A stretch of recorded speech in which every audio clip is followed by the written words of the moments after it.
को बार बार प्रणाम करता हूँ और भगवान से यही करुणा, मेरे भगवान बड़ी करुणा वाले हैं। मैं उनसे विनम्र निवेदन करूंगा कि इस मानकोट में से धर्म का रथ सदैव के लिए चलता रहे और धर्म ऐसे ही एक पंडाल के नीचे सारे समाज, सारी जाति बुराइयों को दूर करके, छूत अछूत के भाव को मिटा करके एकत्रित होकर भगवान की कथा को सुनेंगे, ऐसा मैं आप सबसे निवेदन करता हूँ। भाई बाप, यहाँ कोई छोटा बड़ा नहीं है, यहाँ मनुष्य का कर्म बड़ा होता है। जिस दिन ये मान लोगे कि अपना कर्म बड़ा है, हर व्यक्ति अपनी जिम्मेदारी ले ले, तो मैं दावा करता हूँ कि मानकोट में ये प्रारंभ है और इसका धर्म का अंत कभी नहीं होगा, ये मैं वादा करता हूँ। जय दाता से ऐसे कई धर्म के कार्य आपके गांव में होते रहेंगे, लेकिन कब जब सबका सहयोग होगा, जन जन का सहयोग, तभी धर्म का रथ हमेशा आगे बढ़ेगा। देखो, इंजन को चलाने के लिए ईंधन की आवश्यकता होती है ना। ईंधन नहीं रखेंगे इंजन चलेगा नहीं कैसे। ये धर्म का रथ है। 1 रुपया, 1.25 लाख रुपया, 10 लाख रुपया, लेकिन पैसे का महत्व नहीं। 1 रुपया भी दे दिया और कथा में कोई भाव नहीं तो 1 रुपया बेकार है, मट्टी है महाराज। 10 लाख दे दिया, भाव नहीं है, वो भी मट्टी है। उस 10 लाख का महत्व तभी है जब आपके हृदय में नाम है और पूरी निष्ठा और भाव से आप कथा पंडाल में पधारो और कथा को श्रवण करोगे, तभी उसकी महत्ता बताई जाएगी। राजा वत्स का नाम सुना? राजा वत्स, उन्होंने दान की कैसी महिमा बताई। कहा, एक कथा सुनाता हूं, ध्यान से सुनना। आपके राजस्थान मेवाड़ की कथा, मेवाड़ शास्त्रों में मैं एक दिन एक पुस्तिका पढ़ रहा था, गायत्री परिवार की कथा में लिखी थी। एक राजा था, मेवाड़ शासक था, आपके ही राजस्थान का ही, हकीकत है माने।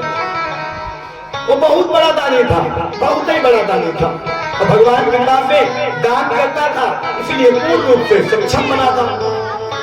हमेशा उसके पास धन का अंबार लगा रहता, लेकिन उसकी जो पत्नी थी बड़ी कंजूस थी। हाँ महाराज, बड़ी कंजूस। कोई आ जाए तो भगा दे, चलो हटो, रोज का रोज वाला धंधा हो गया। राजा के दरबार में एक भिक्षुक आया करता था, एक ब्राह्मण भिक्षुक। प्रतिदिन राजा के दरबार में जाता था तो कभी खाने को रोटी, कभी राजा उसको पैसा, कभी उसकी आवश्यकता के अनुसार उसकी पूर्ति करता रहता। तो देखो, जब किसी व्यक्ति के द्वार से आस जुड़ जाती है तो आदमी वहां रोज जाता है कि कहीं नहीं मिला, वहां तो मिलेगा ही। और भिक्षुक बेचारा एक दिन जोर से बहुत भूख लगी उसे, 2 दिन से उसने भोजन नहीं किया था, वो भूख से तड़प रहा था। अब उसको लगा कि राजा के दरबार में जाता हूँ, कुछ न कुछ तो खाने को मिलेगा। वो भिक्षुक बड़े शांत सरल स्वभाव से राजा के दरबार में गया था, लेकिन राजा उस दिन किसी कारणवश दूसरे प्रदेश को चला गया। लेकिन रानी को कह कर गया था कि रानी, एक भिक्षुक आएंगे संत जी, उन्हें भोजन जरूर पवा देना।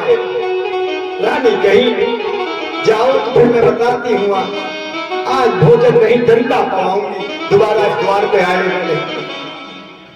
देखो, हर व्यक्ति का अपना कर्म का हिसाब होता है महाराज। हाथ हाथ के दान का महत्व होता है। एक बात बताएं, हमारे संतों ने लिखा है क्या, गाय की पूजा गौशाले से, ध्यान से सुनना, गाय की पूजा गौशाले में। जिस गाय की पूजा गौशाले में होती है उस घर में देवता कभी रुष्ट नहीं होते। और तुलसी की पूजा आंगन में, जिस घर में तुलसी की पूजा आंगन में होती है, आंगन में तुलसी लगाई जाती है, उस घर में सुख समृद्धि की कभी कमी नहीं होती। और जिस घर में ब्राह्मण का दान चौखट से दिया जाता है, चौखट से, घर का चौखट होता है ना दरवाजा में, वहां पे जो ब्राह्मण की झोली में दान डालता है उसके यहाँ कभी भी धन संपदा की कमी नहीं होती। बोलो राजे रामचंद्र भगवान की जय हो। 3 विषय जरूर ध्यान रखना। कभी रोटी खिलाना हो तो गौशाले चले जाना, तुलसी की पूजा आंगन में करना, और ब्राह्मण का दान, भिक्षुक का दान सदैव चौखट से देना। ये नहीं कि ब्राह्मण रोड पे खड़ा है ले जाकर दान दे दो, कदापि नहीं। उसे चौखट पर बुलाओ, चौखट पर बुला करके उसे दान देना चाहिए, चाहे वो ब्राह्मण हो चाहे भिक्षुक हो। तो और राजा दूसरे प्रदेश को चला गया, वो भिक्षुक पहुंचा, द्वार खटखटाता है, अंदर से आवाज नहीं आई, फिर उसका मन दुखी हो जाता है। कुछ देर बाद फिर से दरवाजा को खटखटाने लगता है, तभी रानी बोलती है कोई नहीं है, जाओ कल आना।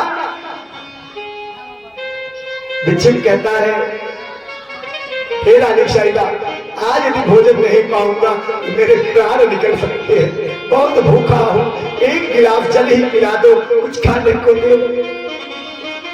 रानी क्रोधित हो गई, कहने लगी रुक जा, तुझे मैं अभी बताती हूँ। अंदर से डंडा लेके जैसे ही दौड़ी वहीं आंगन में गिरी, धड़ाम से रानी के दोनों पैर टूट गए।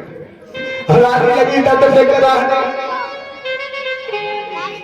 अब उस वक्त कोई उसके सहारा के लिए तो था ही नहीं। भिक्षुक कैसे भी कर कर घर के अंदर गया, रानी साहिबा को निजी अस्पताल में ले जाकर उपचार के लिए भर्ती कराया। कैसे भी कर कर सेनाओं द्वारा राजा को सूचना पहुंचाई गई, राजा दौड़े दौड़े चले आए।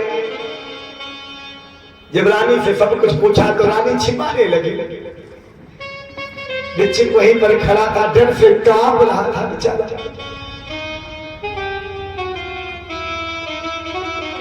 राजा रात्रि में सो रहा था, तभी उसे ईश्वर का स्वप्न प्राप्त होता है कि राजन, तेरी रानी ने उस भिक्षुक को मारने के लिए दौड़ा था, उस वक्त तेरे द्वार पर भिक्षुक नहीं मैं खड़ा था।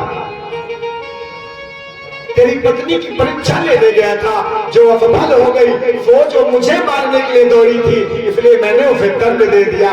इसलिए महाराज, चौखट पर कब भगवान आपकी परीक्षा लेने आ जाए इस बात का कोई विश्वास नहीं है, इसलिए चौखट पर कोई आए उसका पूरा सम्मान करो।